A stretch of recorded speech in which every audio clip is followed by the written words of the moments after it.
पर आती हूं भाई, पैसा बांटने की ये होड़ अब यहां से शुरू होती दिखती है क्या? लेकिन उसके पहले जो एक्सिस माई इंडिया का पोल कह रहा है कि सिर्फ 2% वोट शेयर का अंतर रह गया। कल हम 11% के वोट शेयर का अंतर दोनों गठबंधनों में दिखा रहे थे, तो 2% का वोट शेयर का अंतर यानी कि क्लोज कंटेस्ट है।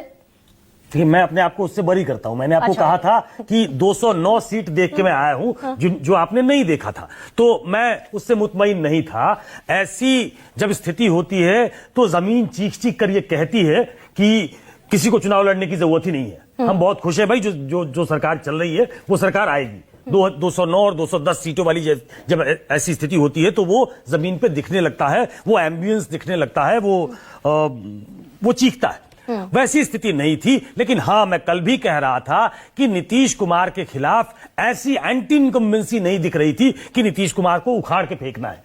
नीतीश कुमार से अलग अलग पॉकेट्स में नाराजगी थी, उनकी उम्र को लेकर थी, उनको बहुत दिन समय दे दिया है इसको लेकर थी, एक चेंज होना चाहिए युवाओं में। कई जगह मैं नीतीश कुमार की रैली में गया तो वहां जो युवा जो उनका सपोर्टर था वो भी नौकरियों की बात करता था, लेकिन उनकी संख्या कम थी।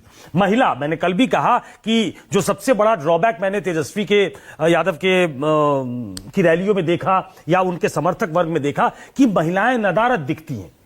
नीतीश कुमार की सभाओं में महिलाएं लाइन से बैठी होती थी और वो कनेक्ट कर पाती थी अपने नेता से। तो ये कुल मिलाकर ये दिखाता है कि एक बड़ा वर्ग नीतीश कुमार के पक्ष में था। ये वन साइडेड कॉन्टेस्ट तो नहीं हो सकता। नहीं, लेकिन चुनाव देखिए, मैं आपसे जो पूछना चाहती हूँ ये कि चुनाव तो पिछली दफा भी एनडीए जीत गया, लेकिन जीता सिर्फ 15 सीटों से। 125 इधर थे, 110 इधर थे।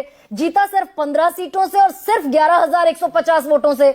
ये वाला मुकाबला क्या उतना क्लोज फाइट है, या फिर जो आप जिन एग्जिट पोल का कल जिक्र कर रहे हैं भाई 209 तक पहुंचा दिया और समेट दिया आरजेडी को और महागठबंधन को सिर्फ 40 सीटों तक? नहीं, मैं वहां तक नहीं पहुंच सकता। मैंने उसको खारिज किया कि मैंने वो ग्राउंड पे नहीं देखा है, लेकिन मैंने वो एंटी इनकम्बेंसी भी सरकार के खिलाफ, इस इनकम्बेंट गवर्नमेंट के खिलाफ नहीं देखी है। वो ट्रैक्शन क्या, जो मैं पूछ रहा था यशवंत जी से कि जो महिलाएं जो नीतीश कुमार की वोटर मानी जाती हैं, तो क्या ये युवा जो ऐसी बातें कह रहा है, जो नौकरी चाहता है, जो एक एस्पिरेशनल क्लास है, जो अपने लिए कुछ अच्छा करना चाहता है, जो दिल्ली मुंबई बैंगलोर नहीं जाना चाहता, जो उस वर्ग से आता है जिसके लिए बाहर जाना, बाहर जाकर नौकरी करना, कुछ अर्न करना, कुछ अपने पे खर्च करना, कुछ अपनी फैमिली में भेजना, उसको दिक्कत होती है, तो क्या वो वर्ग जो छठ के वक्त रुक गया है, संयोग से मौका ऐसा है कि उसको वोट करने का, जो तेजस्वी कह रहे हैं कि उस बड़े वर्ग ने मेरे लिए वोट किया है, ये बढ़ा हुआ वोट प्रतिशत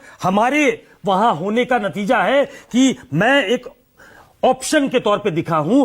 क्या वो इतना बड़ा फैक्टर होगा, उसको देखना अभी बाकी है। लेकिन इस राइडर के साथ कह रहा हूं कि इसके लिए ग्राउंड क्या प्रिपेयर्ड है कि नीतीश कुमार को रिप्लेस कर देना है, नीतीश कुमार को हटा देना है। वो एविडेंट एंटी इनकम्बेंसी नहीं दिखती है अगर लहर नहीं है तो। ठीक है, लेकिन विनोद जी, क्या मैं ये मानूं कि ये चुनाव बंटा हुआ चुनाव है और एक तरफ दरअसल जो लोग रोजगार के